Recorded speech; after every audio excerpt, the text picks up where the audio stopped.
This is the Five Stars Podcast. Let me talk to you.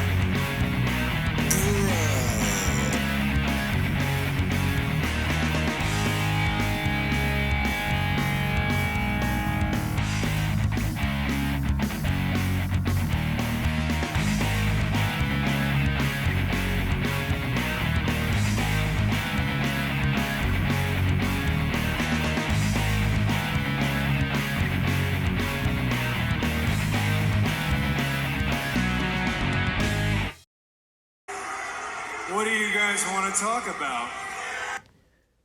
Who's ready for another Monday episode of the Five Starr Wrestling Report? I know I am. Ready to talk about some great stuff I watched over the weekend. And by great, I mean per the standards of great in 2022. I know the bar is set pretty low, but we'll do our best. I mean, SmackDown was fine this week. I definitely had a lot more to talk about with that show than normal. Probably because I skipped over less stuff. And that's a good thing, for the record.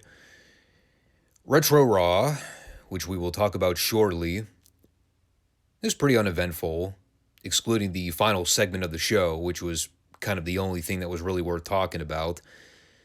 But before we dive in with all that, make sure you subscribe, like the show, and leave a comment on everything we talk about today. There's plenty of it. We are the Five Starr Wrestling Report podcast. And by we, I mean I, because I'm the only one that runs this train wreck. We are on YouTube and Rumble every Monday and Friday for new uploads. We talk about classic wrestling, modern wrestling, all the good, bad, and ugly. More often than not, the bad and the ugly. But we do our best to make it entertaining. Because apparently that's what modern wrestling is now. It is watered down sports entertainment no matter what the product is. Even with Vince out of the equation. Anyway, don't want to get off on a sour note. Because there was some positive stuff to talk about this week too. And why don't we just dive right into the Retro Raw report, since I didn't even try to have a halfway decent segue into the show. Poor planning. By the way, this would be the October 18th, 1993 episode. And our Raw open for this week was one of the most bizarre things I think I've ever seen on a wrestling show in my entire life. It begins with Vince McMahon trying to compare the Razor Ramon-Rick Martel title match from last week to the JFK-Nikita Khrushchev summit meeting of 1961 and the Ronald Reagan-Mikhail Gorbachev summit meeting from the late 80s. All stemming from the Cold War. Yes, the WWF was trying to compare a championship match on a television show to a nearly 50-year political war over different world/political ideologies. Call me crazy, but I find these comparisons very hard to wrap my brain around. I guess it made a little more sense with the Ludwig Borga-Lex Luger feud, because at least that rivalry is all about patriotism and pro-American values. The Razor Martel thing, I didn't get at all.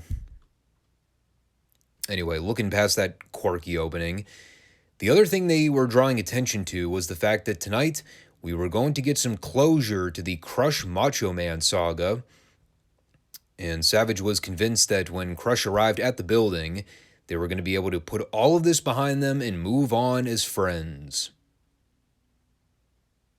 Very wishful thinking. At that point, we cut to the ring for a Steiner Brothers squash. And I'll tell you, man, the entrance for the Steiners alone told the story here. You know, we talked before about this, how this was right around the period where Rick and Scott were having some issues behind the scenes with The Office. And we recently saw them drop the tag strap to the Quebecers, seemingly from out of nowhere. when they came down for their entrance here, they may as well have been walking the aisle at a funeral home. They just had the expression on their face that read, "We don't want to fucking be here right now." Total dejection. And for a Steiner Brothers match, I mean, they even wrestled this like they just totally gave up. They were out there to do their thing, throw some guys around for a little bit, and collect a paycheck. For a Steiner Brothers match, there was no life to this at all. There was a point early on where Scott gave one of the job guys a Steiner screwdriver, which he dedicated to the Macho Man ringside for some reason. And they put over on commentary how they had never seen that move done before. So this may have in fact been the first time that Scotty actually broke out the screwdriver on national television before. Unfortunately, that was not the finish, because he just threw the dead job guy's carcass over at his corner so he could tag in the other schlub. And then a minute later, the Steiners hit their double-team bulldog where Scotty holds the guy up in an electric chair position and Rick comes down from the top rope with the bulldog. And with hindsight being 2020, recognizing that the Steiners end up kind of fading into the background from this point onwards, it is kind of disappointing to go back and watch this. Like I said, they both end up sticking around through mid-94, right before their departure, but from the point they lose the tag titles to their release later on next year, they pretty much have nothing going on creatively. Like, no major feuds, no big title rematches. They just kind of fizzle out unceremoniously. And that's pretty much the end of the Steiners' run in the WWF until Scott came back in the early 2000s as Big Papa Pump. And I don't think Rick ever showed back up again, period. But after that opening deal, we had another pretty funny moment here, especially when you look at it through the lens with modern eyes and you realize what the actual story was. So as we all know, Shawn Michaels was stripped of the Intercontinental title a few weeks back, which of course led to the Battle Royal where Razor and Martel ended up being the final two so they could set up Razor winning the belt the following week. What they did not tell you, however, is the actual reason as to why Shawn was stripped of the belt to begin with. You got Vince on commentary here saying that Jack Tunney stripped Shawn of the belt because he did not fulfill his contractual obligations of defending the title. Translation, he failed a drug test. But that's not the funny part. The funny part, and I actually totally forgot this was the thing, they had a call-in hotline where people got to vote on whether or not Shawn should be reinstated to Raw following his suspension. For the entire program, people could either dial a 1-800 hotline number for yes, or a second hotline number for no. And I'm not shitting you, they actually played this up as a real angle on television. They had multiple vignettes throughout the program where Kevin Nash was on camera in kayfabe trying to persuade people to vote yes on the hotline to reinstate Shawn. Meanwhile, you got baby faces like Kurt Hennig on the other side telling people to vote no. I couldn't get over how wacky all this was. Could you imagine them trying something like this in today's product? Them doing this exact same thing with, for example, CM Punk or the fucking Elite Gang? Putting up a poll on AEW's website trying to tell fans to vote to lift the suspension of either CM Punk or the Elite? I mean, most people assume most of AEW's backstage BS is a work anyway, so why not run all the way with it? They could shoot like 4 or 5 pre-tapes every week on Dynamite where FTR and MJF are trying to get the real wrestling fans to get Tony to lift Punk's suspension. Meanwhile, all the cosplay jagoffs like Orange Cassidy and the Best Friends and all the job order guys, like they can try to convince people to vote for the Elite suspension to be lifted. That actually would be a pretty damn great story now that I think of it. At least to be better than most garbage they book every week on TV. By the way, there was more of this to come. Erwin R. Shyster had a brief squash with Scott Taylor. He admonished the New York crowd and called them tax cheats, told them to pay their fair share, ended up beating Taylor with a clothesline off the ropes. We also learned in this match, courtesy of Bobby Heenan, that Americans apparently spend $1.4 million on chewing gum annually. What this had to do with anything, I could not tell you. And Vince was not able to figure it out either. It's usually Bobby's go-to whenever he's desperately trying to come up with material to talk about, whether or not it pertains to anything going on in the actual segment. That was followed with one of the very first series of video promos for the upcoming debut of Double J, Jeff Jarrett. And my God, these vignettes. I remember a handful of these wacky little vignettes they ran around this time. If anything, because I remember how cringe the whole thing was. Up to and including the entire JEFF, JARREGG, Jeff Jarrett. And for anyone that doesn't actually remember or didn't grow up watching around this time, allow for me to fill you in. The gimmick, not making this up, was that Jeff Jarrett was attempting to use the World Wrestling Federation as a platform to advance his singing career. Just a good old Southern boy looking to make it in the gigging world as a country singer and guitarist. Because as Mike Graham once famously quoted, accurately so, Jeff Jarrett broke 6,000 guitars in his career, never drew a dime. He was the son of a promoter, founder of one of the biggest laughingstocks of a wrestling promotion next to AEW, and unfortunately, as I've stated a time or two on this channel, one of the most anally forced wrestlers into a main event picture in the last 15 to 20 years in any major wrestling organization. And this is coming from somebody that actually likes Jeff as a worker, but my God, dude, for anybody out there that watched the dying days of Nitro or the majority of his run in TNA, you know what I'm talking about. Like, there was a period from the late 90s all the way up through the 2000s where I just couldn't escape the insufferable force of Jeff Jarrett as a top guy. Even though I always knew it was bullshit. Even though the majority of wrestling fans out there always knew it was bullshit. But not since the days of Dolph Ziggler has there been a major wrestling company that has tried to actively force and cram a career mid-carder down everybody's throats as a main event or world champion caliber talent. And unlike Dolph, at least Jeff was actually a good worker and looked like a grown-ass adult. Unlike Dolph, who spent his entire career as a low-rent Shawn Michaels cosplayer. But getting off my soapbox tangent for a minute, they had Jeff Jarrett in this pre-tape outside the Country Music Hall of Fame in Nashville, and he's basically reiterating what Vince said prior to the pre-tape.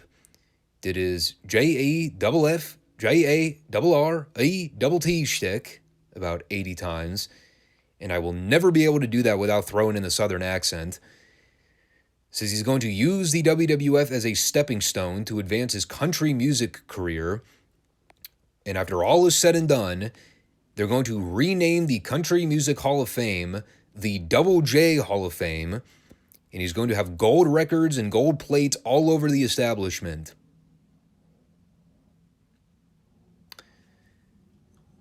So yes, the gimmick. For those that already haven't picked up on it, in kayfabe, Jeff Jarrett had no passion for the professional wrestling industry.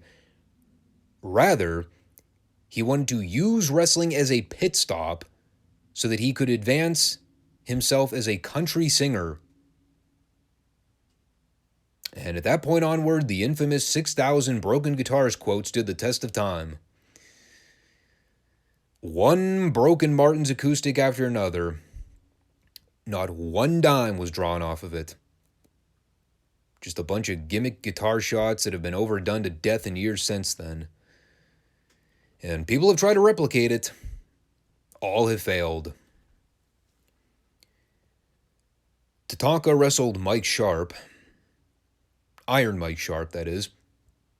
A couple interesting things of note in this particular segment, none of which had anything to do with the actual match. The first being the video they aired of Ludwig Borga confronting Tatanka on WWF Superstars the previous weekend, drawing us closer to the notorious match where they basically killed Tatanka's career dead in the water, but we'll get to that. The second note, revolving around Savage continuing to talk up the ongoing issues with Crush, and he outright says here that he was on WWF radio recounting previous friendship breakdowns he's had in the past, specifically with the one and only Hulk Hogan. And keep in mind, this was during the period where Hogan had basically vanished from WWF programming entirely and was sitting the remainder of his contract out at home, because obviously he had his ongoing issues with management as well. And Savage directly calls Hogan out on live broadcast television, I believe referring to him here as a prima donna, a backstabber, and a liar, among numerous other insults.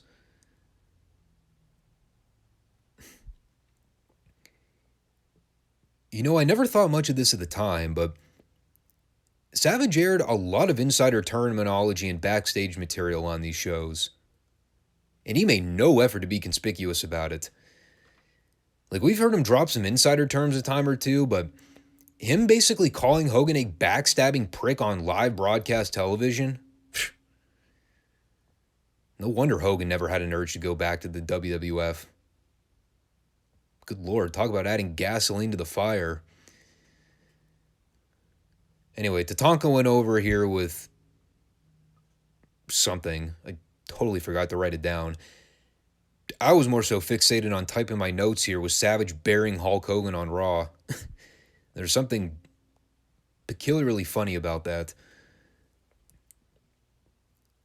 That was followed with a Survivor Series report, where Joe Fowler talked about the Survivor Series concept, which in 2022 almost seems like a foreign concept considering how much they've neutered Survivor Series in the last 10 years. Used to be a yearly gimmick pay-per-view that everyone would look forward to, because this was also back when they were actually building up rivalries and storylines for multi-person tag matches. And they started doing the whole brand versus brand thing in the last several years, and the whole concept of the pay-per-view just totally went to hell in a handbasket. Anyway, the show took place on Wednesday, November 24th, the night before Thanksgiving, in the Boston Garden. And as we learned here, the show had sold out in 1 hour before any of the matches were announced. That is how over the Survivor Series concept was back in the day. The pay-per-view alone sold tickets purely by name only. They didn't even need to announce a card and the people were already bought into the concept. They all immediately jumping on those tickets while they could. That's almost totally unheard of in today's culture, especially with WWE. Now they're struggling to sell out fucking WrestleMania. Did you ever think it would come to that? Anyway, Fowler also announced the double main event for the show. We've got the All-Americans, which consist of the Steiner brothers, Tatanka, and Lex Luger, going up against the Foreign Fanatics, which were the Quebecers, Ludwig Borga, and Yokozuna. By the way, yes, Yokozuna still exists. For those that completely forgot he was a thing, the current WWF champion at the time, mind you.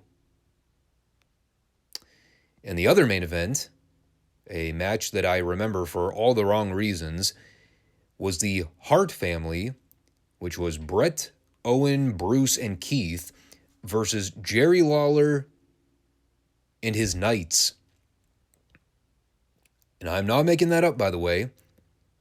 They legitimately advertised it as Jerry Lawler and his Knights, which at the time of this show consisted of a graphic of Lawler and 3 silhouettes that were totally unnamed. And we'll talk about the Knights as we draw closer to the show. Remember when I was talking about how I wasn't a big fan of the Bret-Jerry Lawler feud in the WWF? This match. We'll get there. Yeah, that show sold out in an hour. Based on those two matches alone. Remember when pro wrestling actually used to be popular?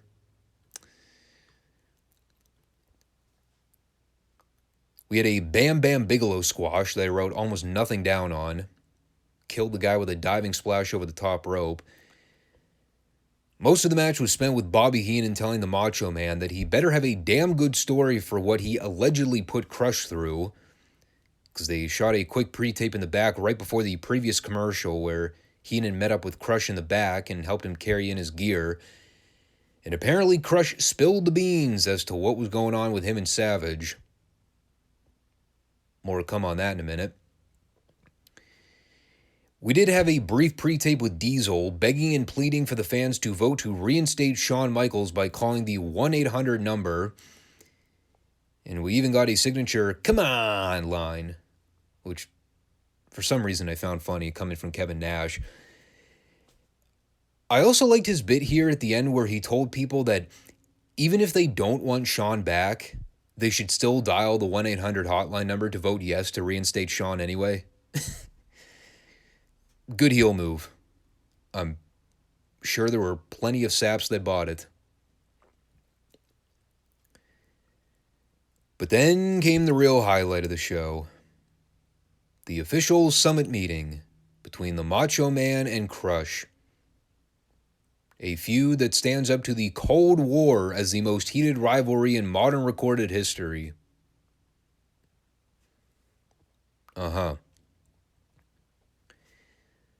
So anyway, they built this up for weeks. We've been champing at the bit to find out what Crush's beef is with the Macho Man. And here's what we found out. Crush is mad at Savage because when Yokozuna laid out Crush in the ring weeks back, Savage lied to him when he said that he had his back, promising he'd be right there to help him out in case bad shit went down, and Savage did not step in to help when Crush needed him, giving him those series of bonsai drops while Savage sat on his butt and looked on. And of course, Bobby interjecting here by saying, Savage could have saved you after the first bonsai drop, but instead he waited until the fourth drop before finally getting involved. Says a normal man wouldn't have been able to stand one of those bonsai drops. And there's only one explanation for why Savage waited. He wanted Crush out of the picture entirely for his benefit. And while Crush was sitting at home recovering, there was one man that opened his eyes. One man that made him realize what's going on in this whole thing.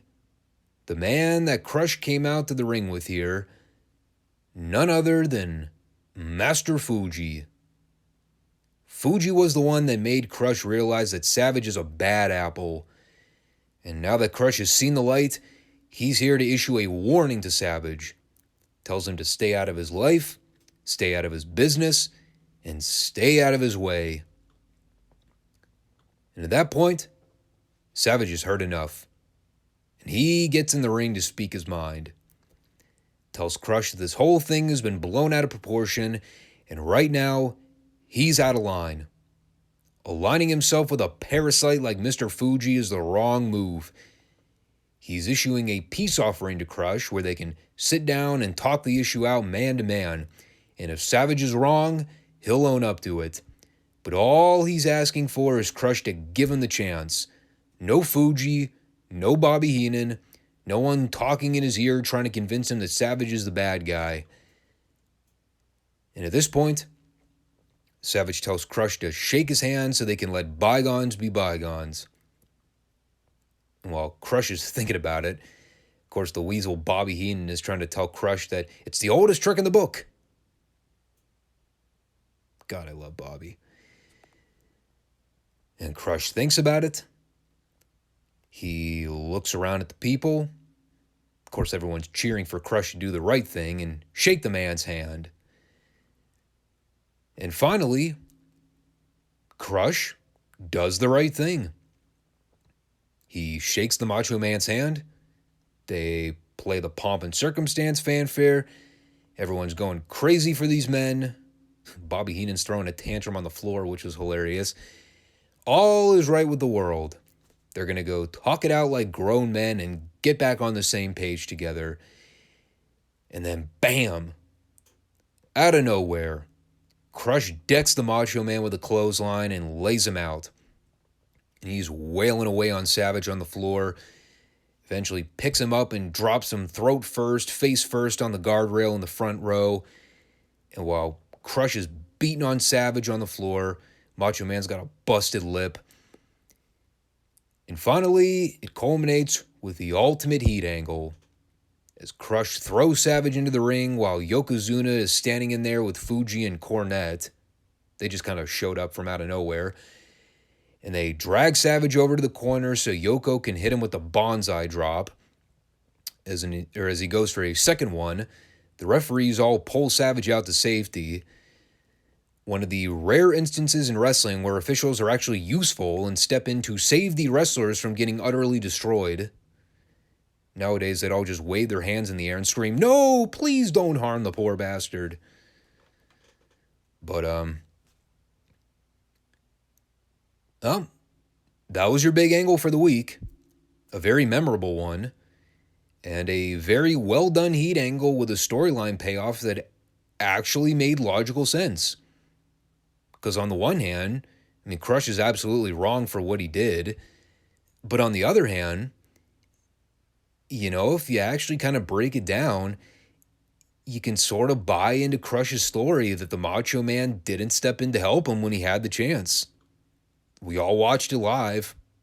We can go back and relive the tapes if we wanted to.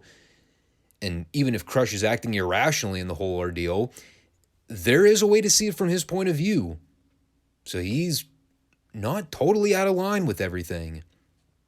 You know, and while Crush's acting was hideous here, everyone worked their roles well. And interestingly enough, you know, the final note to take away from all of this, of all the injuries for Savage to have endured here, not broken ribs after a near 600-pound man came crashing down on his body. No, apparently it is a lacerated tongue. God, is that ever a Vinceism? But that was apparently the extent of the Macho Man's injuries in this heinous attack. Seems like a subtle thing, but I mean, if you've ever bitten your tongue before, it's no fun. All joking aside, this is a very important storyline that continues well into early 94, well into WrestleMania season now that I think about it. And to think that they set all of this up in October of the previous year, it's almost incredible to think how well in advance the WWF used to actually plan out storylines. Back before Vince totally lost his mind. And keep in mind, this is coming from someone who would never consider himself a big Crush fan. But this was probably one of his career highlights in the WWF. Working an upper mid-card program with one of the top guys in the company at the time. No belts, just a personal beef between two top guys. It's a pretty big deal for him. It's unfortunate that nothing really came out of it after that. But we'll stay posted in weeks to come. Oh, and the final thing we learned from this week. The votes are in. And at a final tally of 64%, the WWF fans have decided that Shawn Michaels should not be reinstated after failing a drug test and being suspended from television. It's good to know the wrestling fans this time had their heads screwed on straight. At least somewhat. And it's funny too, because even with Bobby Heenan apparently calling in 44 times under separate phone lines, still wasn't enough to swing the votes. Nowadays, we'd probably call that election fraud. All in all, though, This was one of those Raws that was really noted for one thing. The Savage Crush angle was obviously the main takeaway, but aside from that, the only real talking points they had were the Double J vignettes and the Shawn Michaels reinstatement gimmick. Funny how last week they put all this effort into pumping up Razor Ramon like God after winning the IC title. Not only was he a total afterthought on this show, didn't even make one single appearance. Amazing. But we did get to see IRS in a totally pointless 2-minute squash that served little to no purpose. Aside from calling out people in New York for being tax cheats, which, it's New York. I presume there's a good chunk of tax fraud that goes on there on a yearly basis. It is the worst state in the country, maybe tied with California, at least in terms of the way it's governed. Anyway, there's your Retro Raw recap for the week. Like I said, good main event angle, but really nothing you need to go out of your way to check out beyond that. Moving on to SmackDown, though, October 14th, 2022. We began SmackDown this week with, as I directly wrote down here, wacky modern pro wrestling angles. Here, we had cameras in the parking lot filming an in-progress brawl with Karrion Kross and Drew McIntyre. We see Kross stumbling around, being escorted by officials, apparently after having been involved in a car crash in the lot. And apparently this car crash consisted of Kross's truck being in perfect condition, with the exception of a flat tire, which they clearly just punctured a hole in. And meanwhile, Drew's trying to slam Kross's head in the driver's door, but he gets dragged off before essentially committing first-degree murder on live broadcast TV. So thank God for those officials. Otherwise, WWE might have had a pretty nice lawsuit on their hands, courtesy of the Fox network. And then we just cut to the opening pyro and graphics like everything was perfectly fine. Nothing to see here. Just your ordinary, everyday parking lot brawl. Not like we don't see those every day of the week. On the topic of seeing things, most notably things I don't want to see, the New Day opened the show. And as I talked about last week, I don't care if Bobby Eaton rose from the grave and they put the New Day in there with a reunited Midnight Express circa 2022. Nothing on God's green earth is going to get me to sit through anything involving the New Day on this show, be it a tag match or a singles match. And sorry, that also includes Kofi wrestling Sammy in a singles match. And to save you the tangent on why I hate the New Day gimmick and why I always have, just cycle back and listen to the last few SmackDown reports we've done. I've hated the gimmick since day one, and 8 years after the whole thing started, it's still old and worn out to me. So I fast-forwarded all the way through the first 20 minutes of the show and went directly to this backstage pre-tape with Rey Mysterio and Hunter. And this was actually a pretty cool deal they shot. Rey's talking with Hunter about everything that's going on with Dominic right now. Says that when Dominic told him to fight him at the pay-per-view last weekend, it reached a boiling point for Rey. He refuses to fight Dominic even when he's at his worst. He's still reminded of holding him as a young boy and the thought of having to fight his own son. He just can't bring himself to do it. So Rey tells Hunter that things have gone way out of hand. He can't do this anymore. He won't do it. So he quits. And Triple H is able to convince Rey to sit down in the office and talk it over with him. Conveniently one of those deals where they just slap a Triple H logo on a door in the back somewhere, and I guess we're supposed to just buy the idea that this is Hunter's office in a completely random hallway in the building. It's always wacky. But getting back to the story here, I like where this is all going. Obviously as a short-term deal, this ended up being a precursor for what was going to happen in the main event of the show. But there are other possibilities with where they can take this whole Rey Dominic program. And if it all ends up leading to like a Team Rey versus Team Dominic or Team Judgment Day matches at the Survivor Series show, that would kind of be intriguing. I've said it before, I'm still kind of over the whole Judgment Day faction, but the Dominic Mysterio heel turn is easily the best thing they've ever done with him. And if it all builds to a Rey Dominic face-off, that could be a really cool way to see how they blow that off. Because even if it's all scripted, there is a believability factor in all this that Rey would not want to get physical with Dominic. Rey's always had the reputation for being such a loving, down-to-earth guy, and we all know the history with Rey and Dominic and how much Rey loves his son. So the idea that Rey would refuse to fight Dominic in the ring, there's a real believability factor to that. So I'm down to see where it all goes. Next thing in my notes here, we have this Braun Strowman squash against two geeks. Probably something they should have done with Brawny the first week he showed back instead of whatever week we're on now, week 5. Unfortunately, the squash was not the main focal point here. The focal point was the angle that took place while the match was in progress. Because who should show up walking down the aisleway but Omos?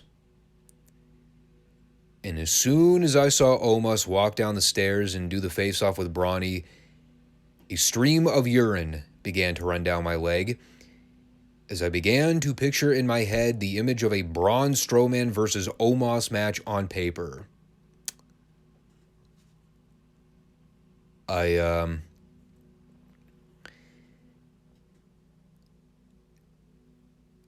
As I sit here now, I am trying to collect my thoughts and come up with something to say about the possibility of that happening.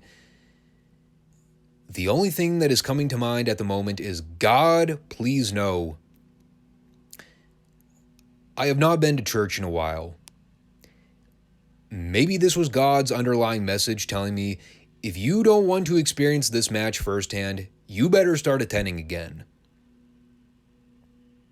I may have to become a born-again Christian if it means not having to suffer through a Braun Strowman versus Omos match. That is enough to make your knees freeze and your liver quiver. So we will just hope and pray in the meantime that this is a rib and they actually don't try and book this thing, because if they do, good God Almighty. That is all I will say about it. We had some more bickering with Jey Uso and Sami Zayn in the back, mostly done to hype up Solo Sikoa for the main event later on.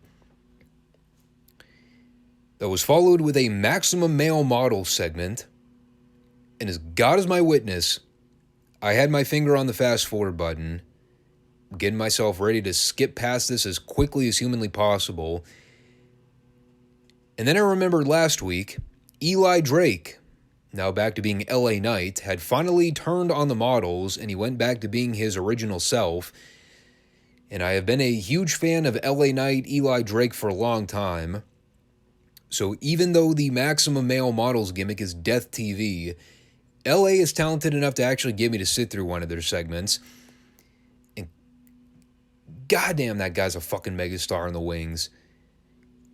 He has the Ricky Starks level of heel charisma that you cannot teach most guys. Like, you either have it or you don't. In LA Knight, that guy fucking has it. From the entrance to the facials to the way he conducts himself in the ring, that guy would have fit right in with the territories. And he wrestles the old school style too, which is great. Now, granted, the idiot he was wrestling here looked like a low-rent Rico Constantino without the talent or charisma. Whatever his gimmick is. Mansoir. Whatever. Personally, I wish Knight would have just gone in there and killed him in like 2 minutes. Unfortunately, they had to let Mansoor get heat on him. And by heat, I mean the crowd just sat on their hands and waited for Knight to make his comeback. Everything LA Knight did was phenomenal. I mean, the guy should be a world champion in any wrestling company with a fucking clue. Unfortunately, I don't think that'll ever happen. Especially when you factor in that the guy's pushing 40 now. But he wrecked Mansoor with a front-face DDT here, spiked the guy right on top of his head, and he got the pin. I believe he calls it the blunt force trauma. And it is a very apropos name. I'd probably just call it CTE, but BFT works too, I guess. But, I mean, they didn't shoot any post-match angles here, so hopefully this was a one and done and they move Eli Drake on to bigger and better things. Just got on the mic and put the entire SmackDown roster on notice. Did all his usual great catchphrases, and it was great. I mean, the guy deserves much more than what Vince was ever willing to do with him. Granted, the out-of-the-blue heel turn was kind of strange. I mean, the people were totally behind him early on, and as soon as he got on the stick at the end here, he started calling everyone a bunch of mouth-breathing incels, to which I said, that is the LA night I remember. I just thought it was funny how the people were totally into him at first, and he was almost instantly able to switch the people against him just by dropping a bunch of easy insults. I mean, and the guy's delivery is impeccable, so no duh, he was going to get over. But goddamn, it's great to have that original gimmick back. I don't know how far Hunter's going to go with him. It'd be great to see him get a major run with the singles championship at some point, but guess we'll just patiently wait and see what happens. In the meantime, I'm still trying to figure out what the hell is going on with this whole damage control thing. It's been at least 3 months now. To this day, I am yet to be given any explanation for why Bayley, Io, and Dakota are a trio. Why are they friends? How did Bayley form the group? What were her motivations? I have zero answers to any of these questions, and to this day, I don't think they've ever addressed any of it on television. I am also, after all these years, yet to figure out what the hell Shotzi Blackheart's gimmick is. Aside from sort of representing everything that is wrong with the modern female, the hideous tattoos, the odd-colored hair, the piercings, the wacky persona, I'm trying to be genuine about this. If any sane, normal man out there actually finds that attractive in any way, please inform me as to what I'm missing, because I don't get it. She's also still a fucking horrible wrestler, and that's probably even more insulting than all the tattoos and the piercings. You'll be surprised to hear, I did not watch this match. I had it on in the background, but I wasn't really paying attention. It was Dakota, Io, and Bayley versus Shotzi, Raquel, Hernandez, Sanchez, Perez, and some other chick that I've never seen or heard of before. Didn't know who it was, didn't care enough to stick around to find out. It went way too long, Damage Control won, and that's about all I have to say about it. That was followed with a Hit Row Legado del Fantasma segment. I believe the scheduled match was Top Dollar and the other guy whose name I can never remember, going up against Joaquin Wilde and Cruz del Toro, the former Raul Mendoza. And since apparently Hit Row are garbage wrestlers, they have to mask their lack of in-ring ability by having them do things like jumpstart angles for time stalling, I guess. You know, because developmental isn't a thing in WWE, apparently. It's not like there's this weekly show they do called NXT where all the green talent is stationed so that they can actually learn how to work before getting called up to the main roster to work in front of larger audiences.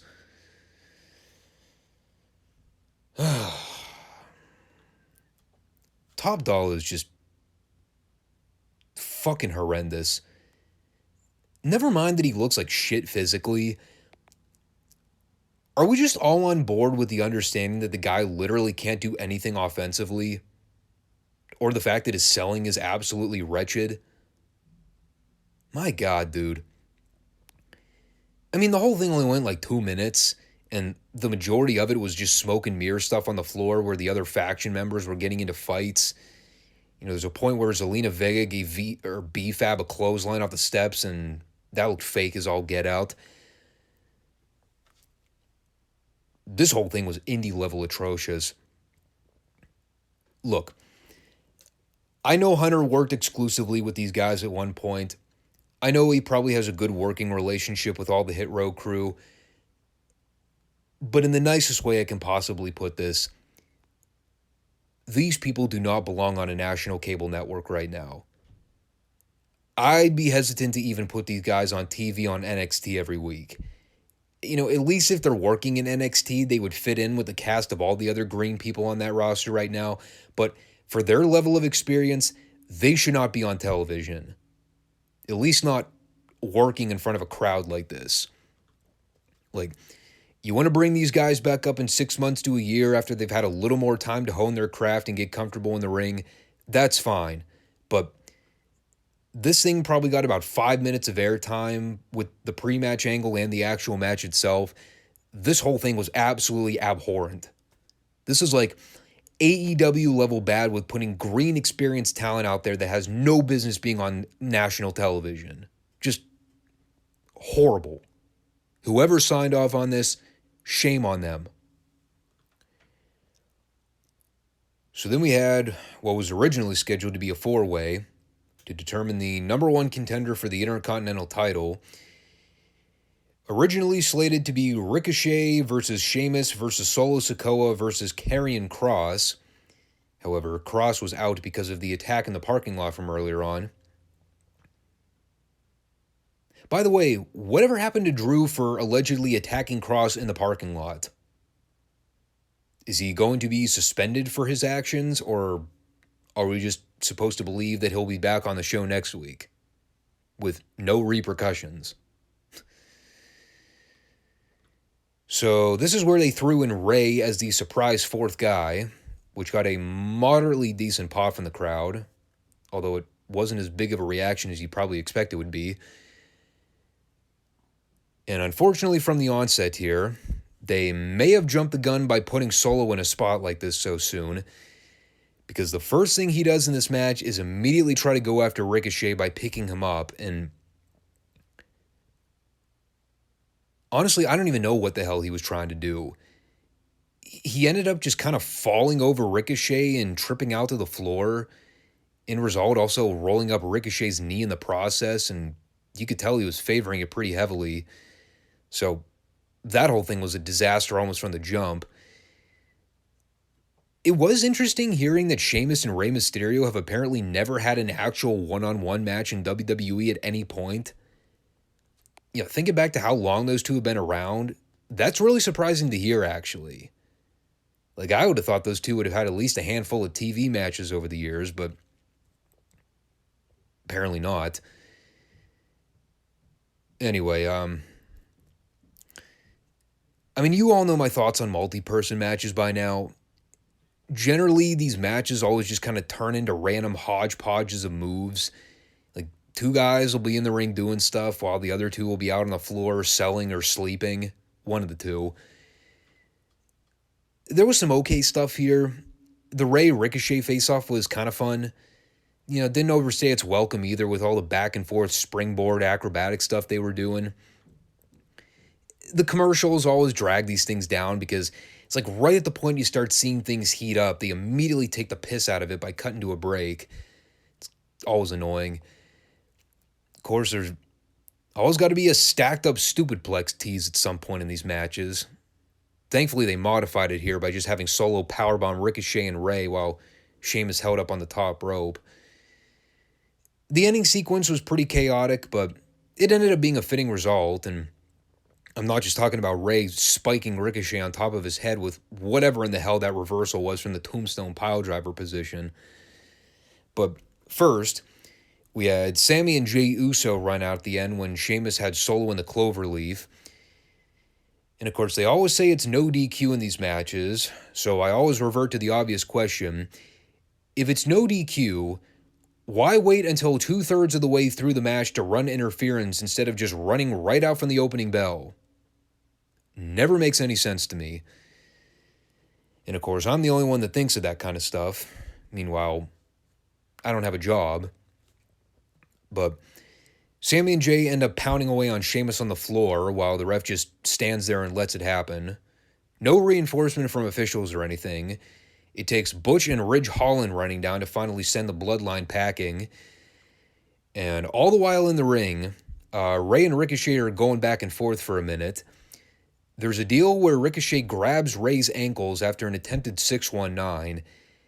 And as Ricochet tries to hoist Rey up, he eventually gets him in a tombstone position. And normally we see guys reverse this by using a flapjack technique where the guy that's upside down will flip himself over so the guy holding him can take a face-first bump on the mat. Only here, not only did Ricochet not take a face-first bump, but he legitimately spiked himself right on top of his head and neck.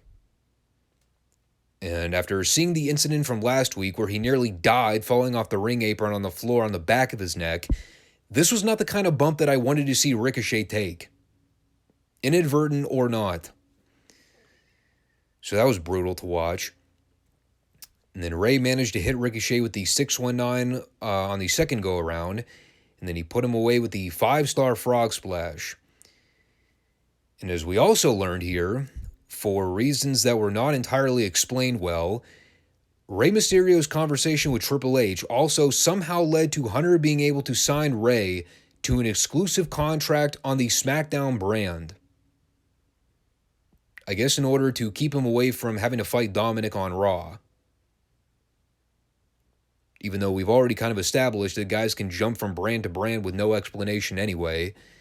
So I'm not entirely sure what that really accomplishes at the end of the day. I mean, Omos randomly showed up here on SmackDown. I could have sworn he was a Raw guy last I checked. But Rey's the number one contender now. For the IC title, that is. He will be apparently wrestling Gunther soon. I presume in Saudi Arabia, although that's not officially set in stone. It sounds interesting. Yeah, again, Gunther can have a good match with just about anyone he's paired with. I expect no less with Rey.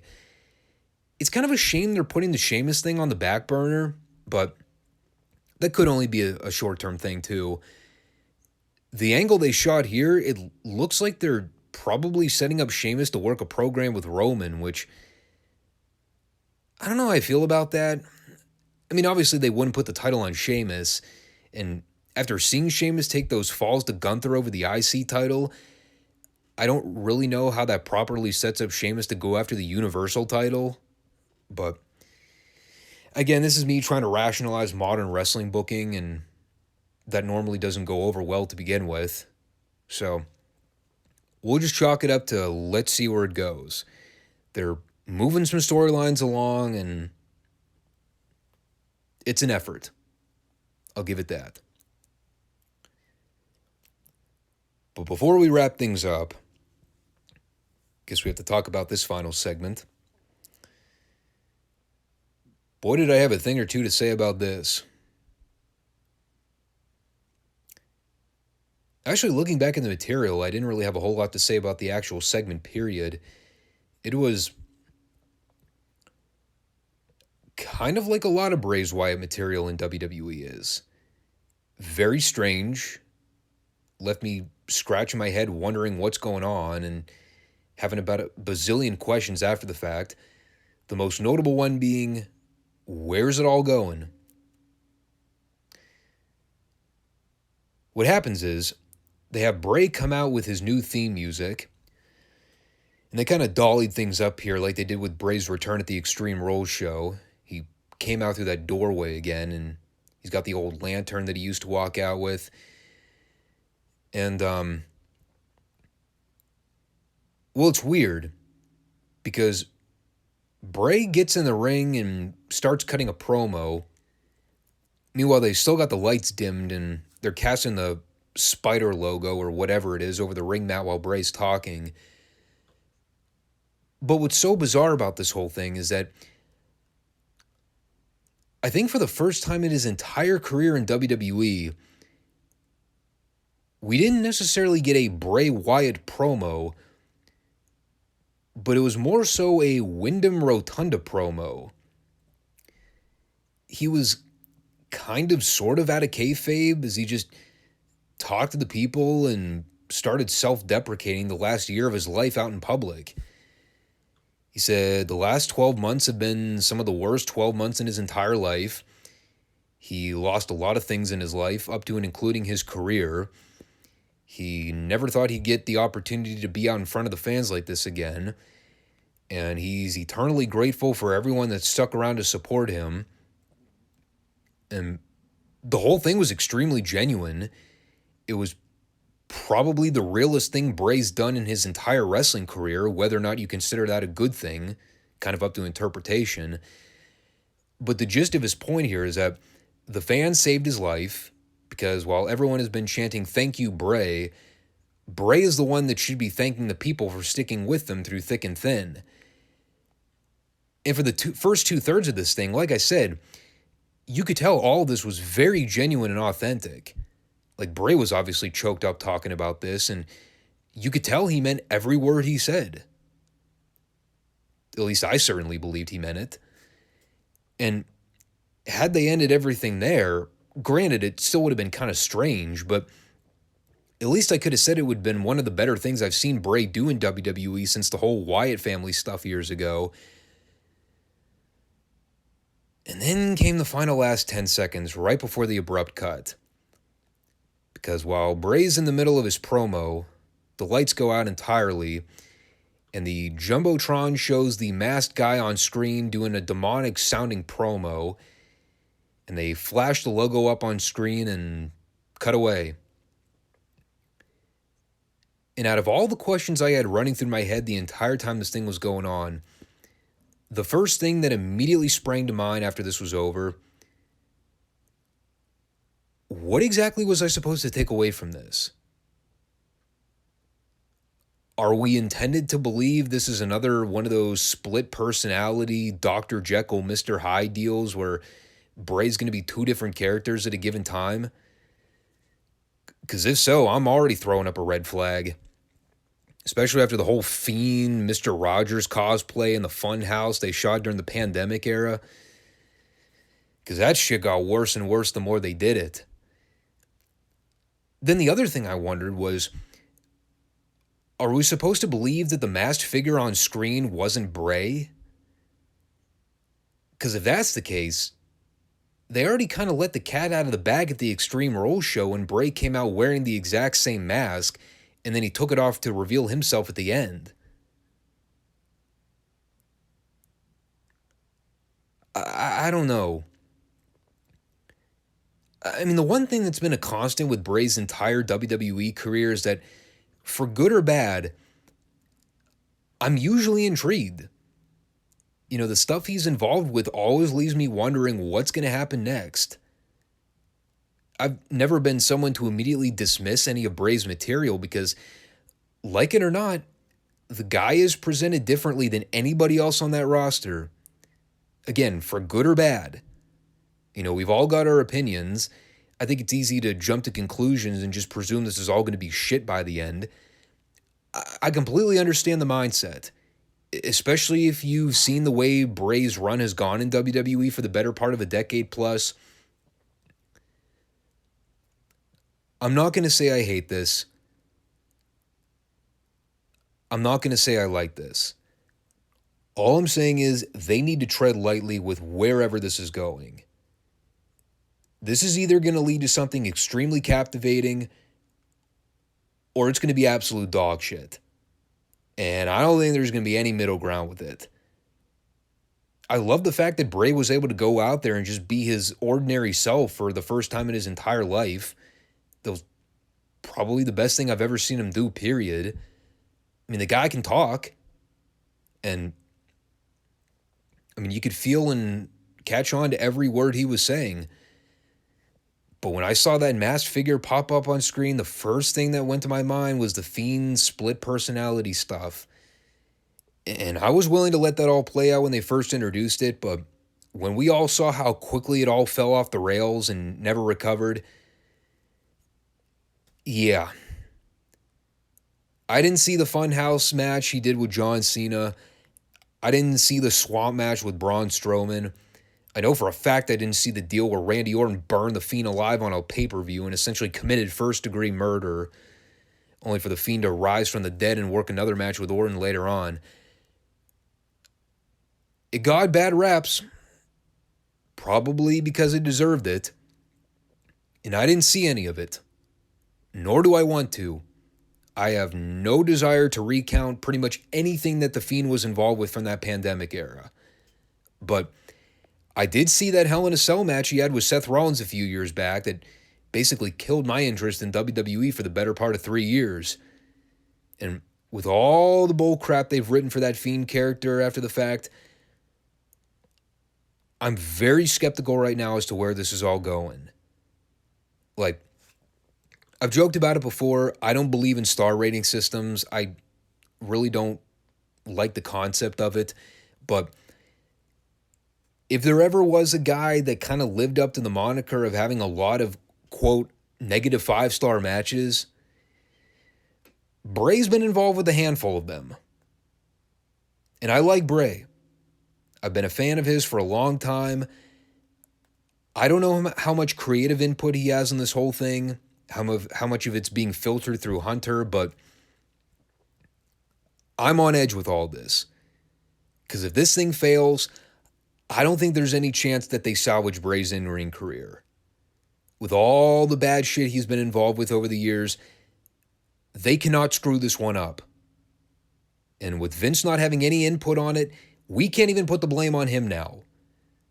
Whatever happens with this gimmick, this is all on Hunter, this is on Bray, this is on whoever is coming up with the material. Anybody in that creative team responsible for overseeing this. Bray's a very talented guy. He's a smart guy. And I know he has a very creative mind. But there's a reason this hocus-pocus form of wrestling usually doesn't translate well, especially in the modern era. It worked well for The Undertaker years ago. And maybe that's why I have a soft spot for Bray. Because of the fact that I can tell Bray was genuinely inspired by a lot of the spooky stuff they did with Taker back in the day. However, and even though Taker is still my favorite wrestler of all time, I'm very open about that. Bray is not The Undertaker, both in the ring or as a gimmick. And The Undertaker stuff was a different time and a different place. And it's especially where you could get away with that kind of stuff. You know, back when people weren't smart enough to the business.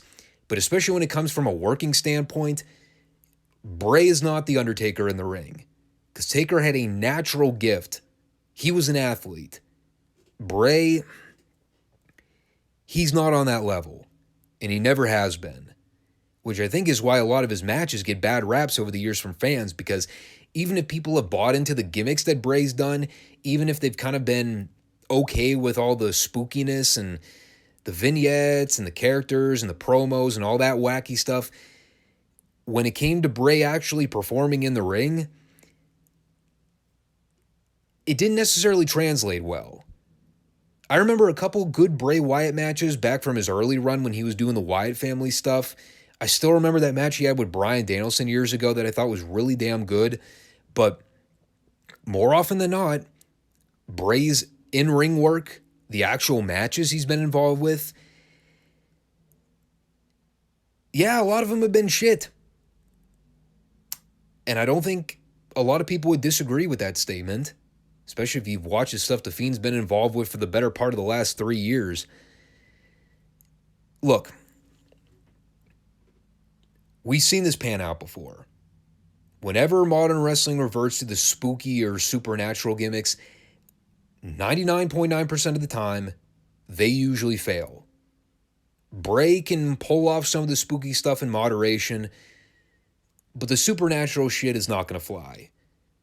So, as someone that is not entirely ready to poon this, I just want to warn anyone involved with overseeing Bray's material, and Bray himself. If Hunter is letting this guy kind of control his narrative, so to speak, can't believe I actually used that term, but if Hunter's actually letting Bray come up with this material and he's signing off on putting this stuff on TV, I'm going to call Bray to task on this too, because he's going to be responsible for anything that ends up happening in this gimmick. Tread lightly, be smart, don't try to be overly cute with this whole thing. So I'll leave it at that. SmackDown was all right this week. Not a great show, but you can definitely see where Hunter's influences are seeping through. I like that LA Knight is back. There's some roster rotation that seems a little bit more enticing to me. The Bloodline stuff is good, although anytime the New Day is involved with something, I just can't force myself to sit there and put up with any of it.